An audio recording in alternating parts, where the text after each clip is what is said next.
حدیث سے پوچھتا ہوں، پورا قرآن پاک اٹھائیے، پورا قرآن پاک، اگر کتاب اللہ سے مراد صرف قرآن ہے تو قرآن پاک اٹھائیے اور مجھے گنتی کے یہ 12 مہینے اس قرآن پاک سے نکال کر دکھا دیجئے۔ اللہ رب العزت نے یہاں پر بس نہیں کیا، منہا اربعۃ حرم، ان میں سے 4 حرمت والے ہیں۔ کہاں پہ ہیں؟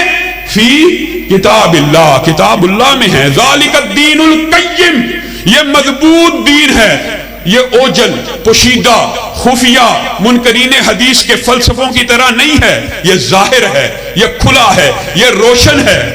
بتائیے دنیا کے ہر منکر حدیث سے، ہر غامدی کے ماننے والے سے آپ پوچھ لیجئے، کتاب اللہ سے مراد اگر صرف قرآن پاک ہے تو ہمیں یہ 12 مہینے قرآن پاک سے نکال کر دکھا دیجئے۔ جواب میں کیا کہیں گے؟ ہاں یہاں پر قرآن پاک میں 12 مہینوں کے نام تو نہیں ہے، رمضان کا ذکر تو مل جائے گا، حج کے بعد مہینوں کا ذکر تو مل جائے گا، لیکن 12 کے 12 مہینوں کا ذکر نہیں ملے گا۔ کہاں سے ملے گا؟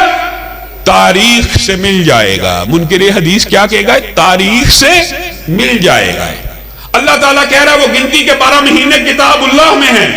اگر حدیث کو کتاب اللہ مان لو گے اور حدیث کو اور قرآن کو ملا کے کتاب اللہ مان لو گے، اللہ کی قسم تمہیں 12 کے 12 مہینے ترتیب سے بھی مل جائیں گے اور حرمت کے 4 مہینوں کا حکم بھی مل جائے گا اور ان کے نام بھی مل جائیں گے۔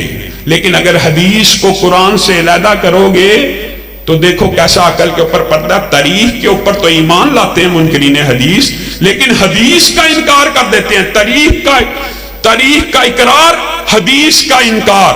ایک قرآن پاک کی مثال آپ کے سامنے رکھی، یہاں پہ کتاب اللہ سے مراد قرآن و سنت ہے، یہاں پہ کتاب اللہ سے مراد قرآن و سنت ہے۔ اگر قرآن اور سنت کو، قرآن اور حدیث کو اکٹھا کر لو گے، گنتی کے 12 مہینے بھی مل جائیں گے، حرمت کے 4 مہینے بھی مل جائیں گے۔